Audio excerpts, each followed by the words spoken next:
Thank you all so much for coming to our community conversation to discuss Providence Municipal IDs. My name is Teresa Agana, and I am Deputy Chief of Staff for Mayor Elorza here in Providence. And I have the privilege of introducing Mayor Elorza to kick us off. Thank you, good evening, and I really appreciate everyone taking time out of your very busy schedules to join us here today. I want to begin by recognizing a lot of the great partners and leaders that we have joining us here today. I want to give a shout out to Representative Erin Regan Berg. Thank you for joining us, Representative. We also have Representative Grace Diaz, who is here. Thank you so much for everything you do in the city. We have Councilwoman Mary Kay Harris. Are we in your ward right now? Yes, you are. You're in Mary Kay Harris's home, so thank you for welcoming us here. We also have Councilman Luis Aponte. Thank you for joining us. We have Captain Dean Isabella from the Providence Police Department. I appreciate it. Rodrigo Pimentel, who has been helping us, and so thank you very much. I appreciate it. Lucas Hawthorne. You'll be hearing from Lucas a little bit later. He's the Youth Ambassador and Group Facilitator at Youth Pride, so we appreciate you being here too. We have Jim Vincent, the President of the NAACP. Good to see you, Jim. And of course, I also want to recognize and thank all of the sponsors and all of the partner organizations and groups that are joining us for this too. So this is a very important conversation for us as a city and as a community.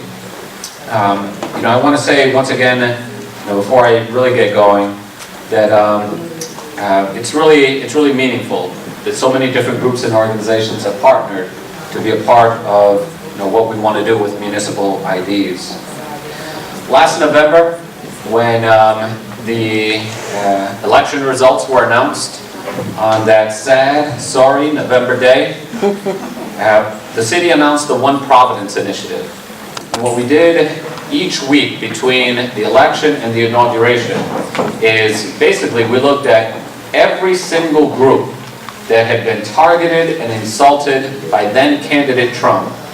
And each week we had a different announcement, with either a new policy or a new initiative or just some announcement that spoke to each of those marginalized communities or frankly insulted communities that this is a welcoming place for you. And it's out of those conversations that came the idea of a municipal ID here in Providence. Of course, President Trump began his campaign and his administration in calling for a clampdown on undocumented immigrants here in our community. He's also, been very disparaging of our LGBTQ brothers and sisters. He's also been very disparaging of Muslim Americans. Wants to build walls, wants to keep people out, wants to deport folks. And what I've been so proud of in the 6 months since he became president is how our community has rallied around and has come together around those same communities that he sort of has pushed to the side. So that's what brings us here today. And we've done quite a bit of research, but we still want to hear directly from you, from folks in the community, on how we can roll this out in a way that has the greatest impact for our entire city. We've seen cities across the United States, not very, very many of them, but several, that have similar progressive visions, and they've established their own municipal ID programs so that their residents can feel safe, they can feel supported, and the residents can also use it to help logistically with a number of administrative challenges that folks have when they don't have access to an ID. As mayor, my goal and what I work on every single day is how do we bring people together, especially in the face of so many forces that are pulling us apart right now as a community. What can we do as an even stronger community to bring folks together? And I do think that this municipal ID program here in Providence will indeed help residents come together, feel as though they're part of our community, and anyone who otherwise might struggle getting a government-issued ID. Simply put, the municipal ID cards affirm your residency here in our city, regardless of immigration status, regardless of housing status, or criminal history. In addition, these programs, they typically offer a wide range of discounts. And we want to implement some of those best practices here in Providence as well. So discounts and benefits. So it's very possible that these ID cards can also be not just your proof of identity, but anytime you're dealing with the city, this is a valid form of ID. Perhaps with our libraries, perhaps with RIPTA, perhaps certainly with the police department, and with any other organizations that want to partner with us.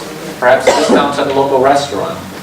Perhaps our youth who are part of our summer jobs program, they can use this to open a bank account. Or perhaps the bank account can be directly linked to the actual cards. It offers all of these different possibilities.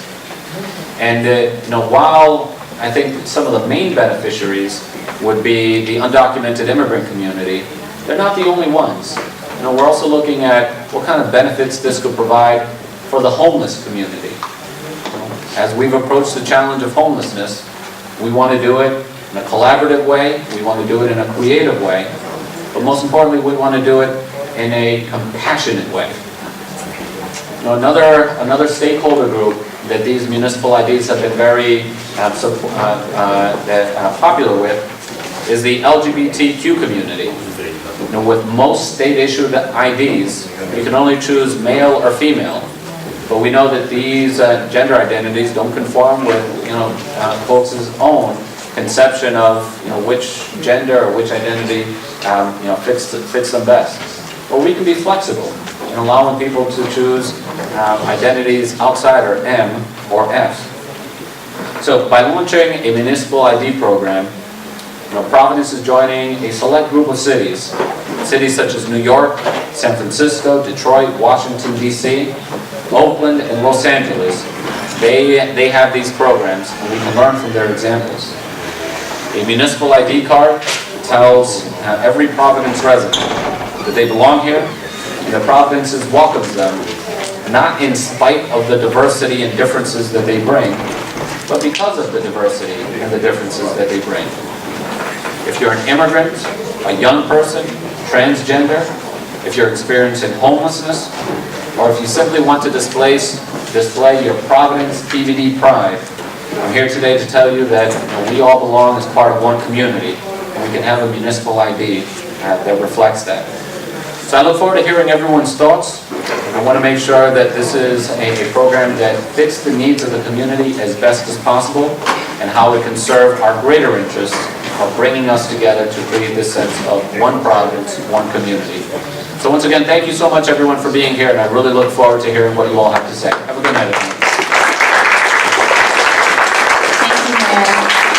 And now I'd like to bring up Councilwoman Harris to say a few words as we are in her ward. Councilwoman.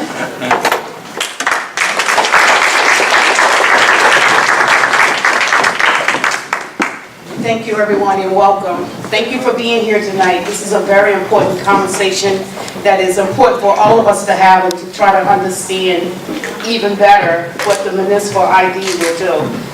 Because I don't know a lot about it, I won't talk a lot about it, but I want to thank you for being here in the South Providence area. This is an excellent place to start talking about conversations. I really appreciate you saying how we here in Providence believe in coming together. When one is attacked, we feel like we all are attacked. So I really accept that, and thank you so much for bringing that to the table.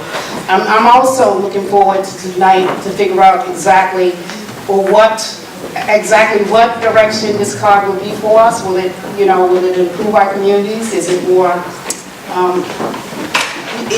can we easily get this card, or is this something that is not going to divide the community as a whole? So thank you again for tonight. I'm looking forward to the conversation. Thank you for being in Ward 11. Thank you, Councilwoman. And if I can have Jordan provide some technical assistance. So I mentioned this earlier, but if at any point someone feels they want to share an idea but isn't comfortable speaking out loud, please feel free to jump up and grab some Post-it notes on the welcome table with some markers and share your thoughts. Again, don't feel discouraged or scared to speak out loud. That's why we have the Post-it cards. And we also have translated FAQ paper in the back for anyone that might need some information in Spanish as well. So just wanted to go over a quick PowerPoint about what are municipal IDs, and then the real point of this community conversation is to hear from you, so then we'll open it up in an open mic forum. So first, if you'll entertain me for 2 minutes, I do just want to acknowledge that we had 14 amazing co-sponsors for this event, and if I could shout out all of them for 2 seconds, and then if we can give them a round of applause. We had Crossroads, Dorcas International Institute of Rhode Island, Higher Ground International, Institute for the Study and Practice of Nonviolence, the Muslim American Advisory Board, NAACP, Providence, New Bridges for Haitian Success, Open Doors, Providence Human Relations Commission, the Refugee Dream Center, A Sweet Creation, TGI Network, Year Up, and Youth Pride. So if we could just give them a round of applause for covering this out. Thank you so much.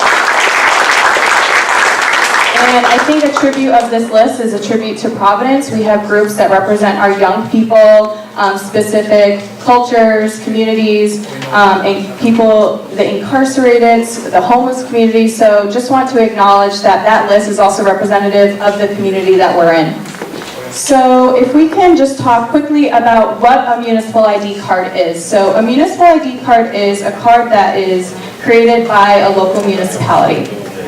And this is just a sample of what a card could look like, but it establishes your residency here in the city of Providence and is used for local services. So if you're engaging with the tax department, if you're engaging with the Mayor's Center for City Services, when you're engaging with local departments, it forms as a form of primary identification that you can use. It's typically accepted by all government agencies and officials, and one thing that is very successful, and I think it also helps build bridges, is its form of acceptance by the police department. This ID isn't necessarily a driver's license or a voting card, but it does help you when interacting with any of our respective departments. And then, as the mayor had mentioned earlier, cards in other cities also provide benefits. So it's not just the functionality of the card and what you can access, but also the benefit side. So if you want, in New York City, you can get discounts to local museums, the zoo, any local theaters. So also there's that benefit side and providing access to our community, which I think is something that we really want to hear from you today, is what do you need help accessing within the city, and how can we bridge that gap with this municipal ID card?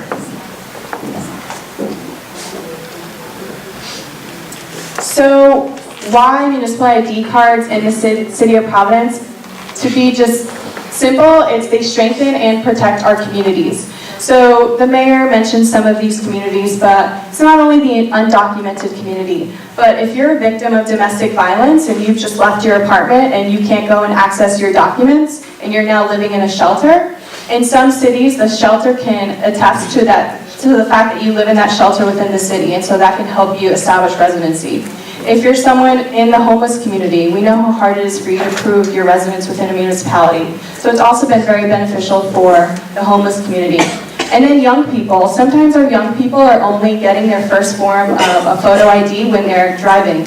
I know my brother only started driving when he was 21, so that meant he had to wait a few years before he had a form of identification. So what if our young people, when they're 14 years old working a summer job, they also have this and can access our rec centers and then go to the library? So those are just a couple of the communities that we think will be impacted by this program.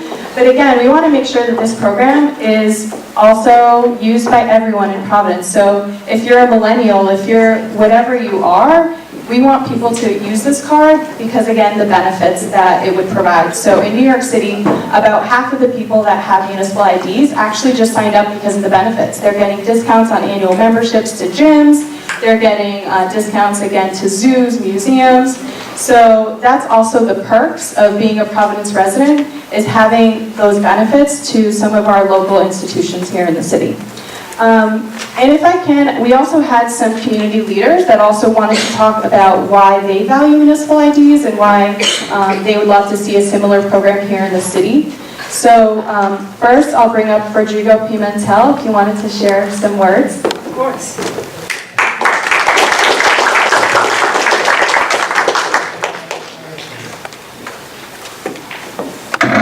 All right, so my name is Rodrigo, and I am an undocumented immigrant. I came to the U.S. at the age of 10 months through no choice of my own. And throughout my young childhood, I didn't have a right to an ID, which made it hard to get really basic things that my city provided. Basic necessities that many of us took for granted, like accessing a library card. I couldn't go to the library since I didn't have a form of identification to obtain one. Also, other things like when my parents picked me up from school. Oftentimes, schools will ask their parents, parents of children, for a form of identification. And this is one area where this ID could help with. Also, my parents are business owners. They're undocumented as well. But without an ID, it makes it hard for them to get a bank account. And bank accounts enable us not just to put our paycheck in there, but to actually get loans, to invest in businesses in the city and actually create jobs. And this municipal ID is the way that we can actually have greater economic integration of immigrants in our city. And this is why I think municipal IDs in Providence is beneficial. Otherwise, in the current administration, Trump administration, we are seeing immigrants being driven. Yeah, so we are seeing the Trump administration. No, it's on. It's on. Yeah. So we're seeing the Trump administration driving immigrants further and further into the shadows. And this municipal ID will allow immigrants to actually participate, have access to financial institutions. Also, they will be less fearful of interacting with police officers, whether they're victims of crimes or not.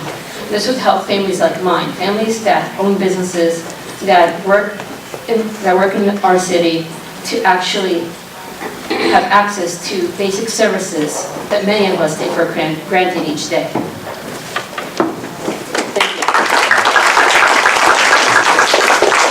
Thank you, Rodrigo. And now if Lucas Hawthorne could come up and just share some brief remarks.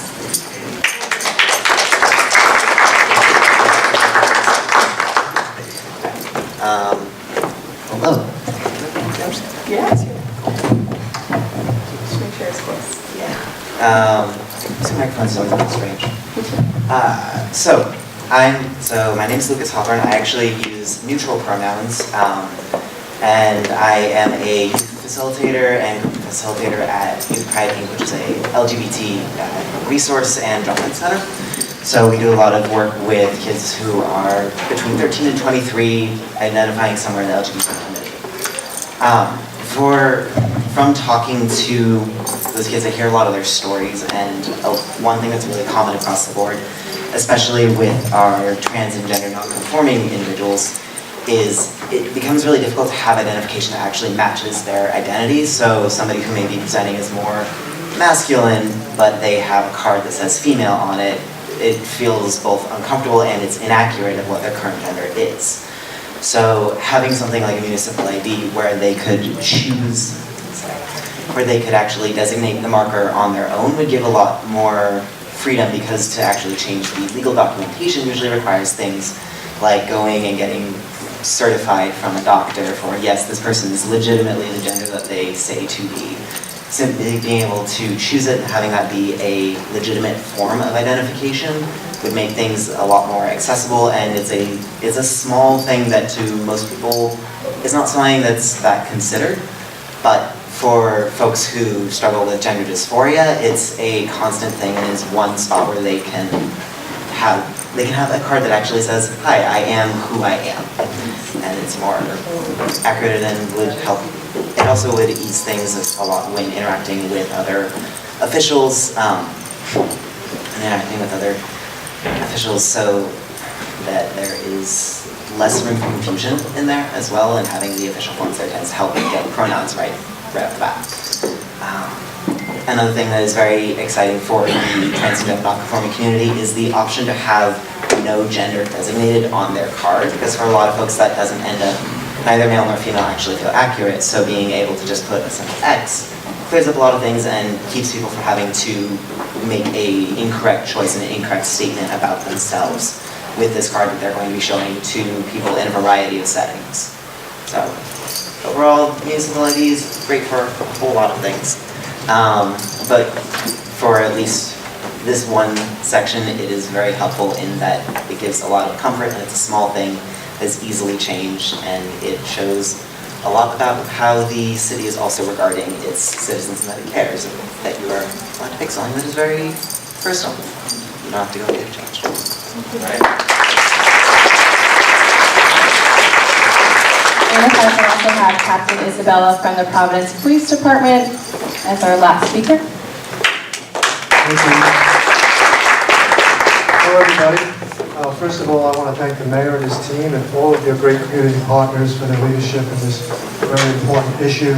I guess I'm here tonight just to say that the Providence Police supports municipal IDs for a number of reasons. The key reason being public safety. The fact that everybody in the city of Providence should feel that they have access to their police department when need be. And anything that we can do as a police department to reduce those barriers, we support. I've worked in a section of Providence. I've lived and worked in Providence my entire life, but I worked in a section of Providence that had a large immigrant population. And I know that a lot of those folks who were victims of crime were afraid to come forward for a number of reasons. So we need to be diligent about reducing their fear of coming forward, especially when they're victims of crimes, because nobody, regardless of their immigration status, should fear being a victim of a crime.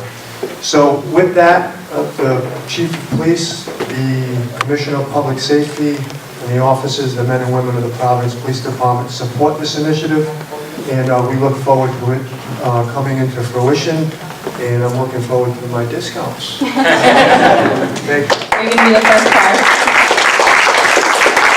Thank you. And I think, just to reiterate some of what was said, I think we have to also think about this as an opportunity to strengthen our community. And so that is just one of the strategies behind why we're looking towards this municipal ID program. So to, again, just cover some of the potential features and benefits that we've seen in other cities throughout the country, we've already talked about some of these. Potential to banking services, whether that's the ID is the primary form of identification to open a bank account, or whether the ID actually has banking services linked to it. We've seen this card used as a transportation card in some cities. Library access has been very popular. And again, accessing city services, so any of the departments that you would be engaging with in the city. Then, some cities have actually also included some emergency contact information. Sometimes folks, if you have an illness or an allergy or something, that has also been on some cards throughout the country. So that's, I know, helpful when sometimes ambulances arrive on the scene, or someone goes to a hospital and someone isn't able to communicate what's wrong with them. Again, Lucas spoke about the self-identified gender. That has been done in some of the cities throughout the country. And again, an opportunity to protect addresses for those victims of domestic violence. So now I just wanted to walk through one program that we've been looking at in terms of best practices throughout the country. So ID NYC was launched a couple of years ago, and they have a super robust program. Again, I talked about 50% of the people that sign up for ID NYC sign up just because of the perks that's associated with it. I share this about every day in my office, but I think it's so cool that you get $25 off when you go to adopt a dog in New York City with the local pet shelter. So, I mean, I would love that opportunity as a puppy owner myself. So that's a perk. Members receiving 15% off at the 22 YMCA centers citywide. Again, partnering with those existing institutions throughout the city is something they've been focused on. Accessing the public library. Students, high school students, when they're taking their exit exam in their public school department, use this form of ID to take that test. So engaging with the school district is something that we would want to do and want to model after New York City. And then, again, I talked about this one-year memberships at some institutions. In New York City, they have one-year memberships for 40 of the top museums, zoos, botanical gardens, and discounts on Broadway shows, theaters, so endless opportunities, as you can see, an existing program in another city that we're hoping to replicate, but put a Providence twist on it. So with all of that said, we just, I think, have covered the basics of the program. So now I want to hear from you. What are your questions? What are your thoughts? What's important to you from the features and the functionality, but also the benefits? So I'm not sure if anyone is brave enough to be the first person. Yes. We have a microphone we're going to share.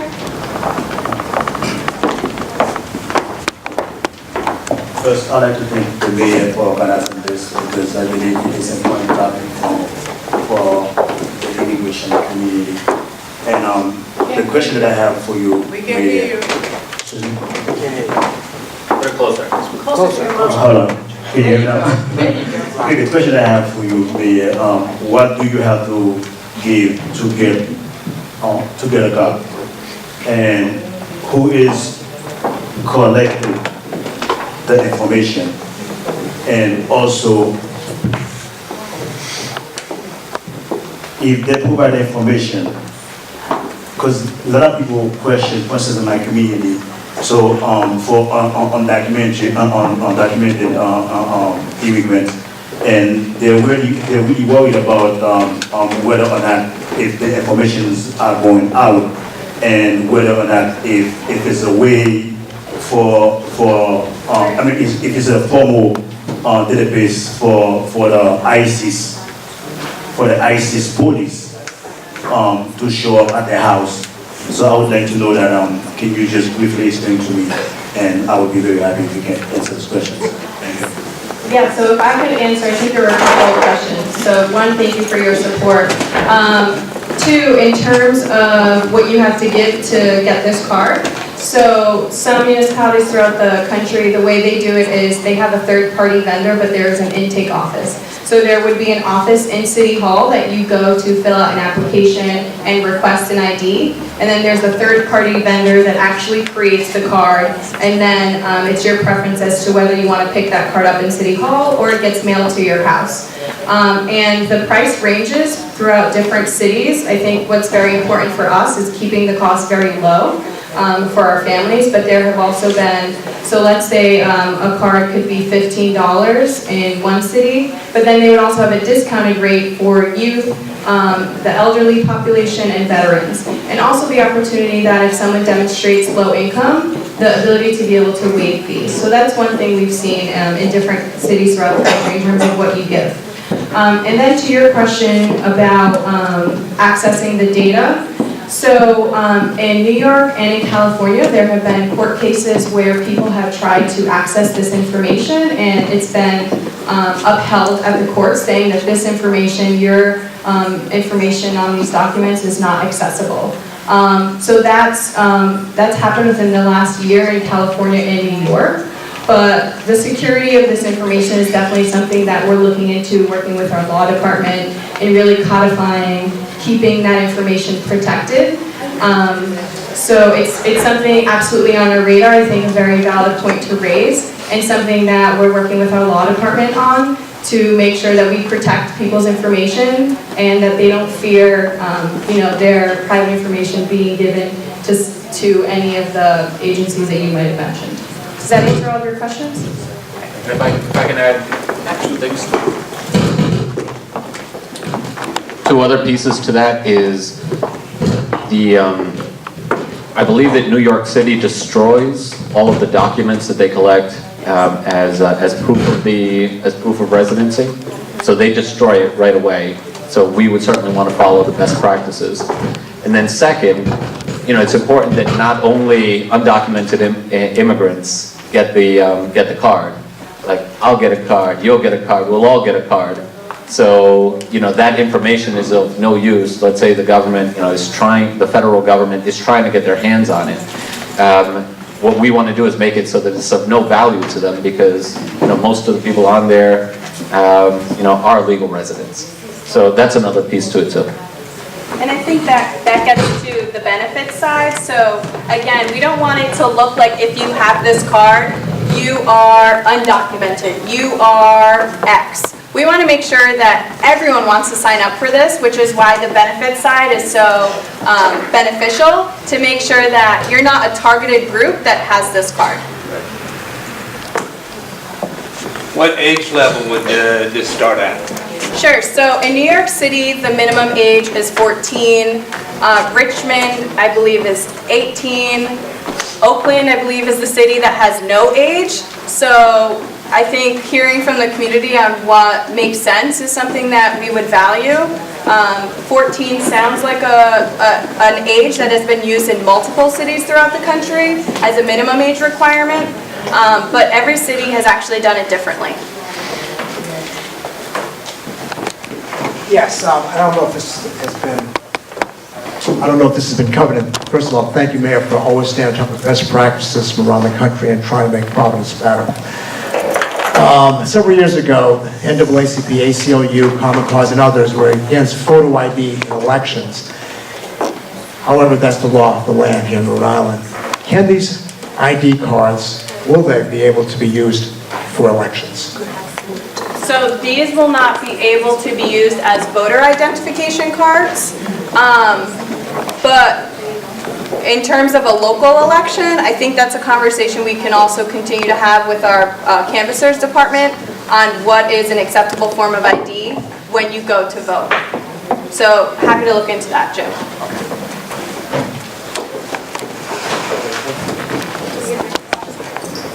Good evening, everyone.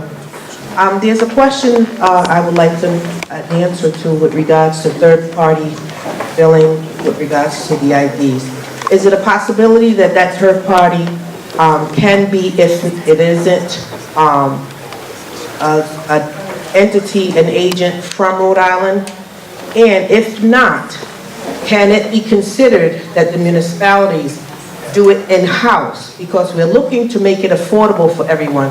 And to say $15, yeah, $15 is very low, somewhat. But for many who would fall in the category of being able to, would like to have this ID, $15 can be a hardship. So if we do it in-house or local, that $15 may be reduced. So if it's at all possible to consider if the third party being from Rhode Island or in-house, even better. Absolutely. So in terms of what the third-party vendor would be, that is something that would be issued through an RFP. And so if anyone, either local or national, wanted to bid on that RFP to produce the cards, that is absolutely a public process and is welcome. And then to your point of cost, I think that's why some cities have also made the option to waive costs for people that demonstrate low income. So if you demonstrate that even $5 at the elderly discount rate is too much for you, the administrator's ability to waive that cost is something that I think has gone well in other cities.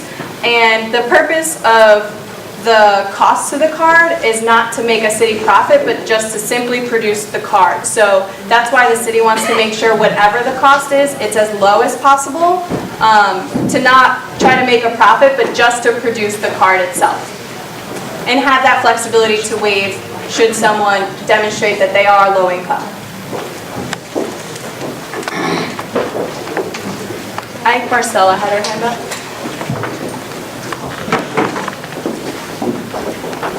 So I had two questions. One of them was actually a follow-up about the voter ID question. So the reason I'm asking is because when you go to vote, if you're a registered citizen, you can show, I believe, you can correct me if I'm wrong, you can show your college ID, something like that.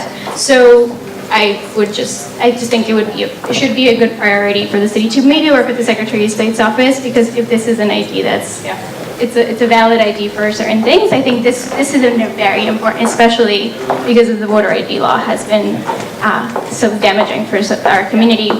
And my second question was a clarification that you and the mayor were kind of talking about. So you mentioned the New York lawsuit in which after December 31st of last year, they had to get rid of all data that wasn't the case before. So before they were keeping all of the records of every document that they were getting for 2 years or so. So, but then the Mayor, you mentioned that the best practice would be to get rid of it. So I just want to clarify, because then you said the data would be maintained. So I just wanted a clarification of, is it going to be maintained? Is it going to be deleted, which we think you should, just to protect your citizens? So. Yeah, so we're working with the law department to also just review Rhode Island laws.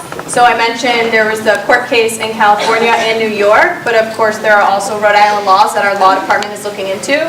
So the mayor mentioned the best practice is absolutely to destroy all the information. So we just want to make sure that Rhode Island laws also allow us to adhere to that. But I think hearing that as a concern is definitely valuable in terms of us emphasizing that as a priority for this program. We'll go this way and then that way, and then that way and then that way. I think the issue of the third-party vendor is fairly important. When we say perhaps, who are we talking about who's going to be destroying the records? The City of Providence or the third-party vendor? It would be the intake office, so the City of Providence. But it seems to me it's more important that the third-party vendor not retain the information. We don't certainly want to see some third-party vendor who is perhaps a for-profit organization selling information to anybody who would like to sell us something or anything else. I think this is a very important part of the idea of the ID, is who's making it. And again, I'm familiar with student IDs at college, and a number of student IDs have a magnetic strip on the back or some other embedded chip or something which can hold that information on the card itself, but is not always visible to everyone else, so that it might contain your address, your blood type, or anything else that's an important thing. Are you an organ donor? But the card itself might not show all of that. It might show your photograph and your name. Yeah. Those are the kinds of things that I think are very important. And I don't think I'd be getting an ID card if I wasn't sure that a third-party vendor who's giving it to me isn't going to destroy that information. Yeah, absolutely. And so to also, I guess, talk about a step in the process. So the City Council is also going to introduce an ordinance that codifies, you know, what are the protections, what are forms of identity, what are forms of residence. And so all of these like policies and procedures in terms of privacy will also be in a law. So that will also be public for everyone to view in terms of, you know, it being destroyed. But again, I think it's something we should definitely, we'll continue to look into in terms of learning that best practice, adhering to Rhode Island laws, and protecting people's information.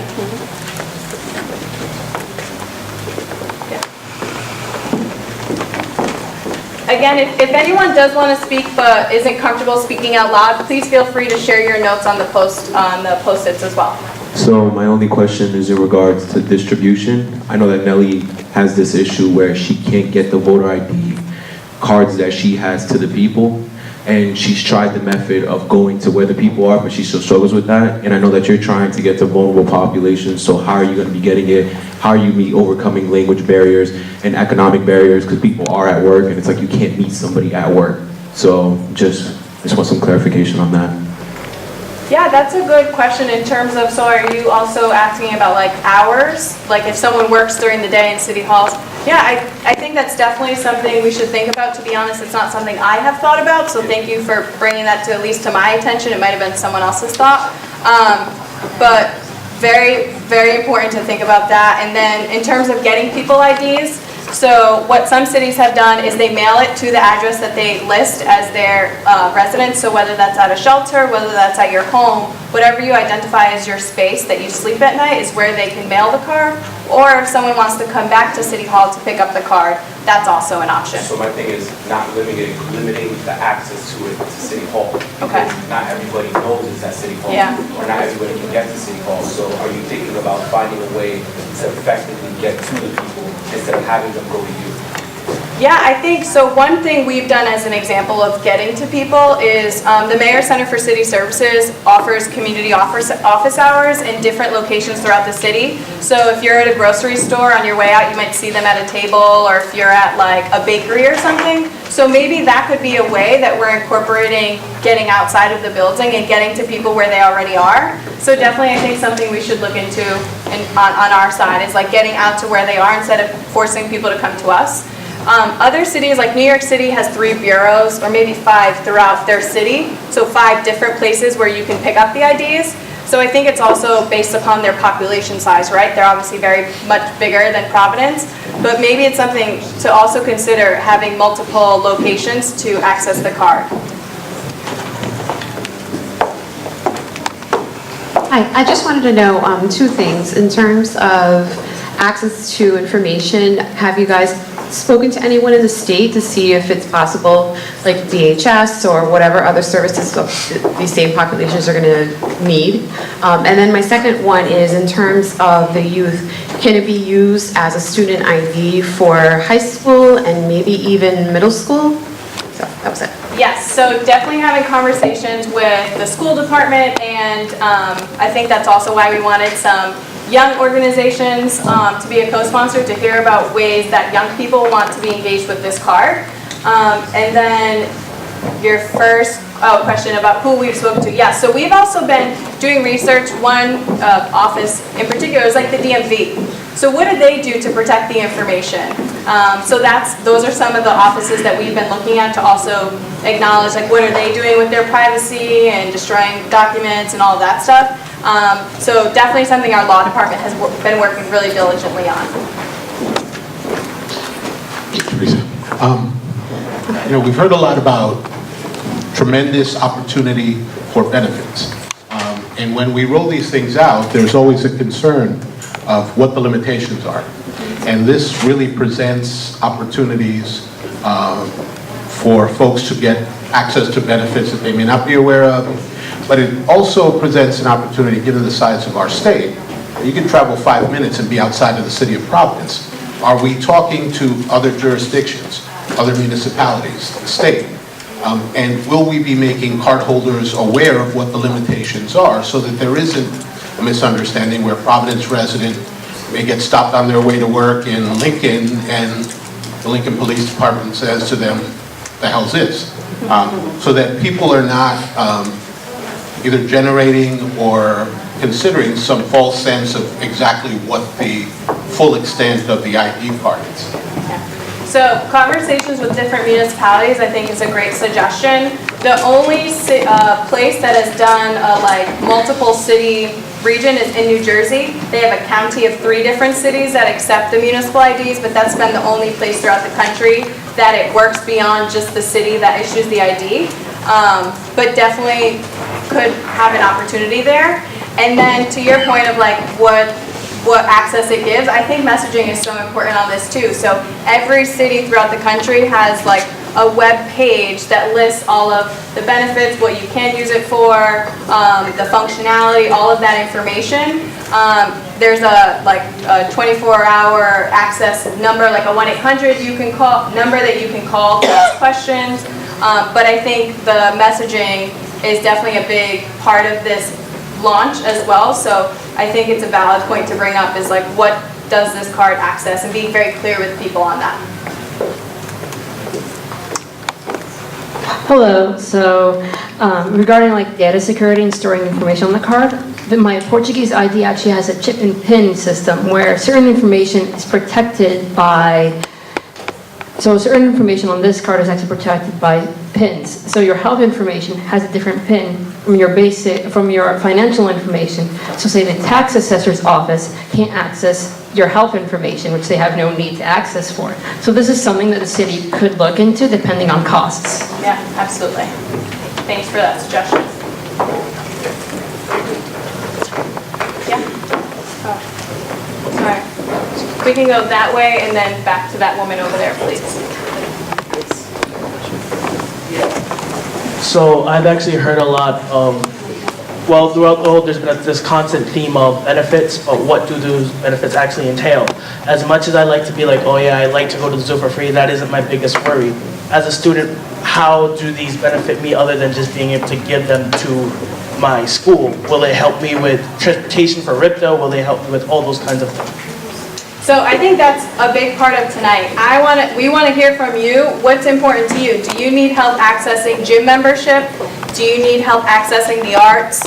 Do you need help getting discounts at restaurants? I think that's what we want to hear from you. We have some ideas and opportunities in mind in terms of benefits, but if everyone says, you know, this needs to have a discount to a local theater because I can't access the theater because in terms of priorities, that's not my highest priority when paying the bills and feeding my kids, then we know we have to go after those partnerships. So this is really the opportunity to hear from you guys what's important to you. I think access is something we have to think about when we're thinking of benefits. What do you need help accessing and how can we bridge that gap? But I did hear RIPTA is important to you, so we're going to write that down. We're going to go to that woman and then right here.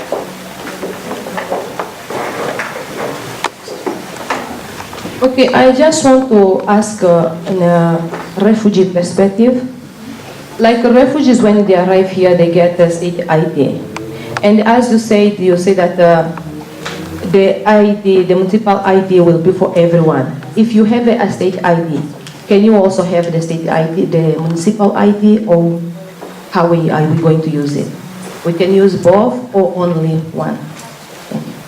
So I guess it depends on what you're trying to access with the ID. In terms of city services, you will be able to use the municipal ID, but also if you don't have the municipal ID, it doesn't mean you can't access city services. So you could still go pay your taxes whether you have an ID or not, if you have a form of identification. So there wouldn't be barriers when having an ID, but we would just have to acknowledge what, aside from city services, you could use the ID for, but having two IDs isn't a conflict. And something I also haven't mentioned yet, but the residency requirement is also different in different cities throughout the country. So in some cities, your proof of residence just has to be you living somewhere for the past 15 days. So if you're in a shelter, you're not there for too long, but if you show that for the past 15 days you've been at a shelter in Providence, that proves your residency.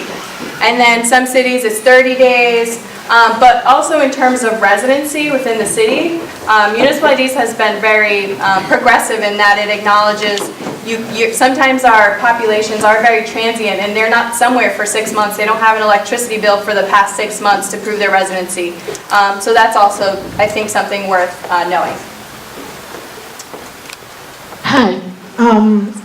I want to know if that is going to be one ID just for the residents of Providence or is a state ID, because I live in Pawtucket. And what documents do we want to need to apply and when we can start to apply? So this will be for Providence residents, although I think to the councilman's point, I think there could be value in having conversations with other municipalities throughout the state. And then in terms of a launch of the program, so we have to pass the city ordinance through the city council process. If we go with a third-party vendor, there's an RFP process, a public process where people could bid on that. And so we're a couple months out, but within the next 6 months, I think, is the goal of launching a program. If we could just come here too, yeah.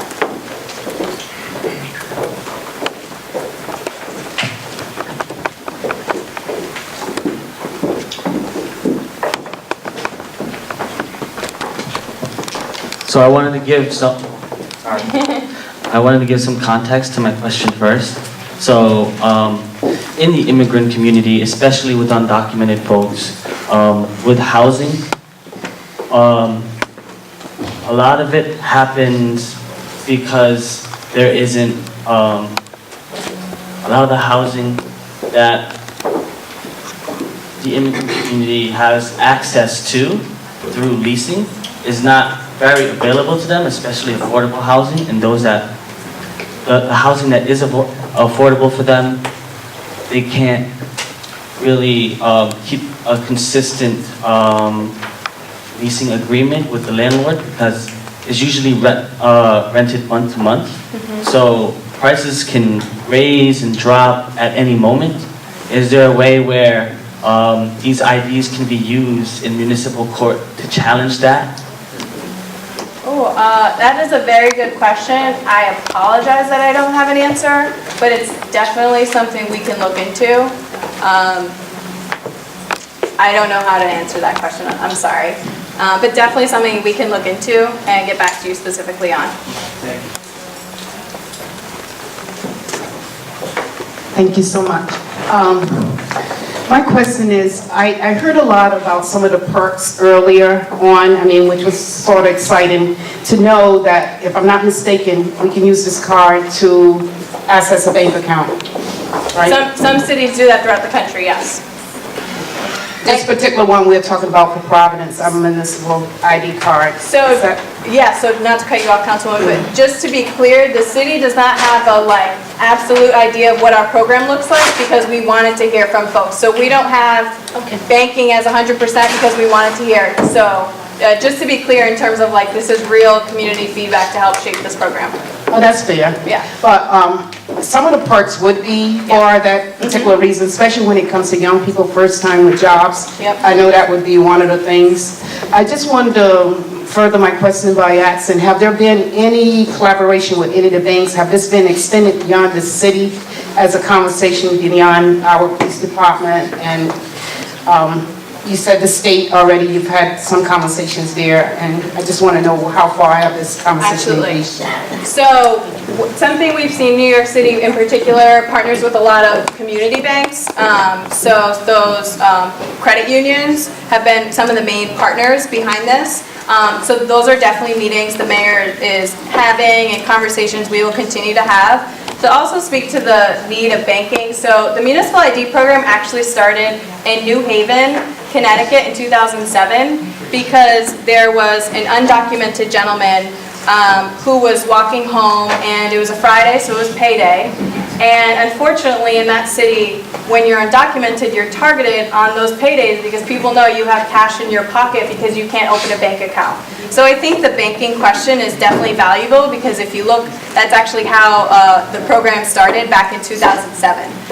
So I think it's definitely valuable to hear that people are interested in that banking feature and making sure that we have those conversations to see if that is something we could provide with this card. And then there's also the tiered levels of banking. So there's, having the full debit card access. There's having a prepaid debit card. So, if you go to CVS and get a Visa card, that's a prepaid debit card. So there's that functionality in some cities like New York. There's being able to use this ID as a primary identification card in banks. So if you go to a bigger bank and they don't accept it as a banking card, but they just accept it as a form of ID. So there are different tiers as well to engage banks throughout this program. Can I have a problem? Yes. Councilwoman gets follow-up. Thank you. My follow-up is how do we stay engaged in this process? I'm really happy to hear tonight it has been brought to our attention that this is really important to our community, but it has to be important only if it benefits the people and who it benefits. And so it's really important that we stay engaged in this conversation, so I know you're going to probably tell us that later. Absolutely, but to jump the gun, so we've already been having conversations with people that have reached out when they heard about this in the mayor's budget address of what this program might look like, what's important to them. So we're definitely willing to have smaller conversations with folks or organizations if they have ideas. I definitely think there should be another opportunity to engage a crowd like this. And then there's, of course, the city council process, which is passing an ordinance for this program. Obviously, those meetings are a public meeting, and so if people wanted to also go and provide their comments, support, this is something you should think about. I think the council process would also allow for that opportunity as well, but we can definitely arrange another meeting like this or individual meetings if people have continue to have thoughts. Oh wow. Sorry, I saw her. That just got really overwhelming. Yeah. So this is a really great program, but I have some reservations about how you plan. So is there some sort of strategic plan in place to figure out how you're going to engage with various organizations or RIPTA, because I'm thinking about, yeah, someone can get on the bus or have services and use the municipal ID here in Providence, but what happens when that person gets to Newport or Middletown? And also, how will you engage with the homeless shelters? Because I think this would be a tremendous benefit for the homeless population. Do you expect them to come to City Hall or one of the offices? Are you actually going to go into the homeless shelters to educate people about this program? And so I just want to hear, how do you expect to get buy-in, particularly from banks and perhaps landlords, et cetera? So the Office of the Mayor will be leading some of those bigger conversations in terms of partnerships with the card. And so the mayor will be having some of those conversations. We've already been going out to different organizations and meeting with them. And some people have been coming to City Hall about the program. So outreach is definitely a very valuable component. And in terms of the other municipalities, New Jersey was the only example of it working in in a county. I believe it was 3 cities. In every other city, it was just the local municipality that created the card that it provided access for. But I think if we hear this as a recurring theme of like what are conversations we could be having with other municipalities, it shows us that we have to try to go down those paths.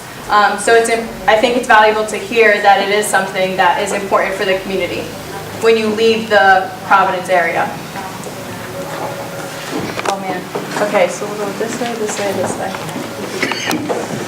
Thank you. So one thing that I think would be really interesting is when we talk about access, is language. So if maybe there's a space on this card that also indicates what that person's preferred language might be, because whether they're going somewhere and they have the option to interact with somebody, then they can show it to somebody, or they can explain what language they would like their service in.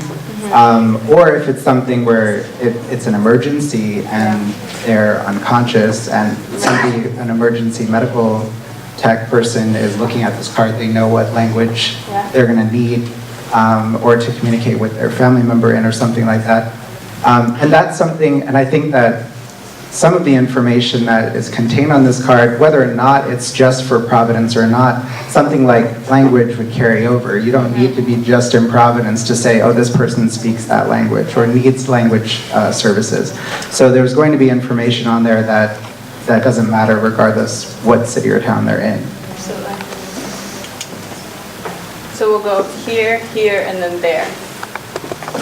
Especially in light of your interest in reaching transient populations, what are your expectations of the type of documentation that you expect people to have to provide in order to qualify?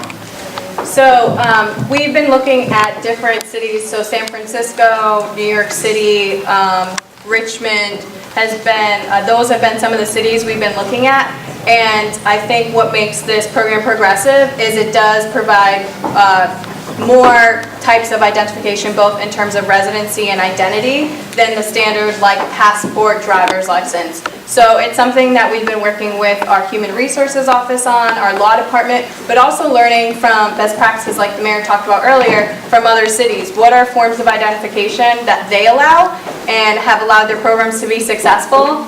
And let's just learn best practice. Let's not reinvent the wheel.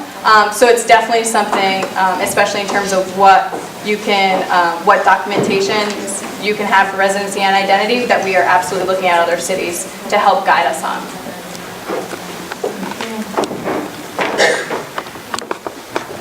How expiration time, or how long if the ID cards be valid, and how much it will cost to residents to renew them? So, again, I hate to do this like vague, every city does it differently, but every city does it differently. New York City, for example, has a 2-year expiration for the card. So that's one city off the top of my head that I can think of in terms of an expiration date. And again, I think the goal of especially our city is to keep the card as low in terms of cost as possible, and allowing opportunities for you, if you are a young person, a veteran, someone in the elderly community, or just demonstrate that you are someone of low income, we can have that flexibility to give you a discount or waive that cost. Because the purpose of the program isn't to profit, it's to strengthen our community and help us show pride in being in the city of Providence. We'll go here, there, oh, sorry, and then. I just wanted to know, why do we need separate IDs now? I don't know what, like, why did that come up that we need IDs, or what was the whole idea of having Providence IDs separate from state? So I didn't know what it was all about. Mary, did you want to take that as to why creating Providence IDs? Sure. You know, it comes from the recognition that a lot of people don't have access to getting a state ID. So if you have a state ID, you don't have to get a city ID. But if you have a state ID, you definitely can get a city ID. But also, if you just can't access a state ID, you can access a city ID. I know a lot of people, have trouble accessing like bank accounts, utilities, turning on utilities, renting an apartment, things like that. So if for a whole host of reasons you can't get a state issued, it allows you to get a city issued. And then that's where the idea comes from. But then you start thinking all the different benefits. You can make it a lot more convenient for people to use the library, to go to the zoo, to hop on public transportation. And then you start thinking, well, if they benefit certain communities, we could do this to also address other sort of desires or other needs in different communities. So that's where the LGBTQ community comes in, the homeless community, and that's where it all grows out of. So why didn't they have access to state IDs? Like, why did they lock them out and have an ID? I think it's mostly because people are undocumented. Yeah. But also, I mean, it's just a lot more inconvenient, a lot more difficult to go to DMV in Princeton, pay the fee, wait, etc. Birth certificate and all that. So we're going to go here, Lucas, there, and Taya. So my name's Polly, and I'm from Tacoma, Washington, so I'm kind of taking an outsider perspective of all of this. And my question's really relevant to what you asked, because I'm just curious, are you looking at the bigger picture? Is the office of the mayor considering making state IDs more accessible to the undocumented community?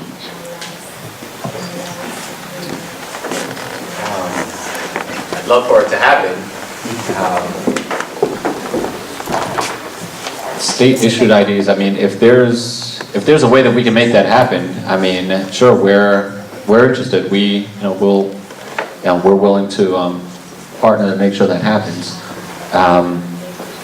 So it's kind of separate from this, but yeah, if you have ideas, I mean, let us know. If we can make state IDs more accessible to city residents, then sure, let's make it happen.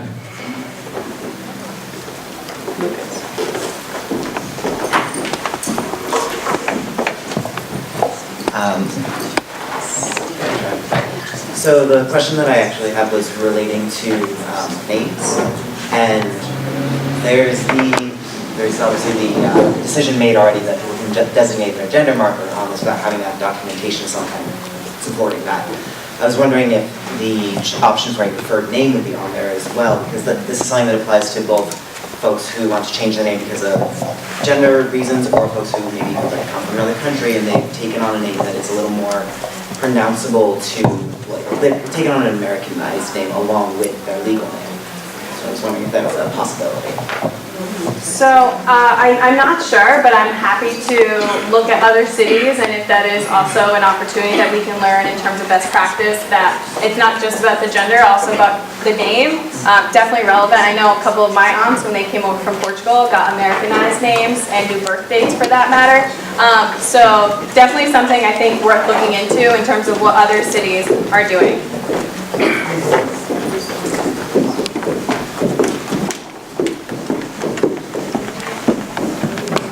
Hi, so I'm wondering this question of like who needs this ID, mainly undocumented people, then how are you going to ensure that this ID doesn't become a de facto identifier, this person is undocumented, aside from like, you know, like, oh, like I get to use this on my trip to the zoo that I take once every 3 years. Like what benefits are going to be offered or what incentives are going to be offered that will make everybody in Providence want to get one? And like, just off the top of my head, a few things would be like, what if like this could be integrated with, this could become a replacement for a library card so that everybody who gets a library card gets one of these. Everybody who gets a RIPTA card gets one of these. So like instead of like having this plus the other thing, make this the only thing that everybody wants to have. And like institutionalizing it as the ID of Providence so that it's not just undocumented people having it, because that could really cause some issues. Absolutely, and Oakland is a city that does have the public transportation, DC has the public transportation with the metro, the library access, so other cities are definitely having this like 3-for-1 ID. And then to your point of making sure that it is different communities, the benefits, I think, also does shape that as well. So again, 50% of the people in New York City, they sign up just because of the benefits. And then it's also like, what are restaurants that maybe you can get a discount of 10 or 15% if you show this ID? So it's not just the like the shows and the zoos and the museums. Can we get restaurants on board? Can we get, I don't know, maybe during restaurant week, if you show this ID, you also get a discount. Like, I think there are definitely opportunities. It's just about hearing what is important from the community in terms of like prioritization for benefits. Again, like the $25 off when you adopt a pet. Like, there are so many opportunities, I think, in terms of aligning benefits with what people need access to.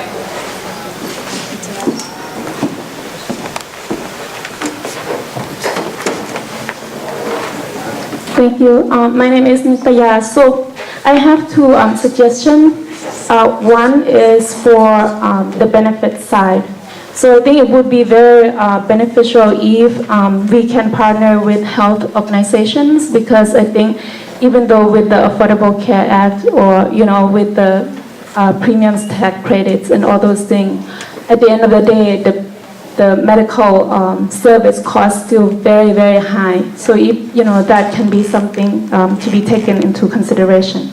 And the second one is, you know, as the mayor or leadership team has conversation with different partners, I'm wondering if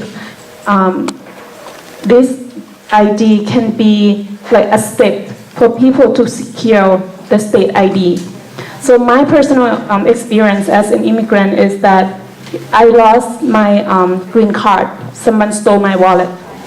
So when I went to apply for my driver license, it's very difficult. But the moment that upsets me the most is when people tell you that you are stuck. You know, my question is, okay, what happened? I applied for a new. It's not a replacement or it's not a renewal, but it's conditionality removal, meaning that you will then become permanent resident, even though you already are. It's a little bit complicated, but while your application is pending, it can take up to 1 year or 2 years. So after that emergency, which you will get only 3 months of the driver license, then you can't, you know, if a new ID doesn't arrive, you don't have anything to prove that you're still a resident. So I think it's a little bit complicated. Maybe that's something can be a conversation. Yeah. Because it's not just documented or undocumented. It's the people too that you know, I'm documented, but it's still going to be difficult when I haven't had my green card yet. Yeah. And that's going to lead to employment issues and stuff like that. So I think what I'm hearing, your two suggestions are engaging health providers. New York City provides a percentage off to prescription drugs as an example of maybe a health component. But I think those are conversations we should definitely have. And I think your question of like, could this be a step to get a state ID is something we can definitely look into.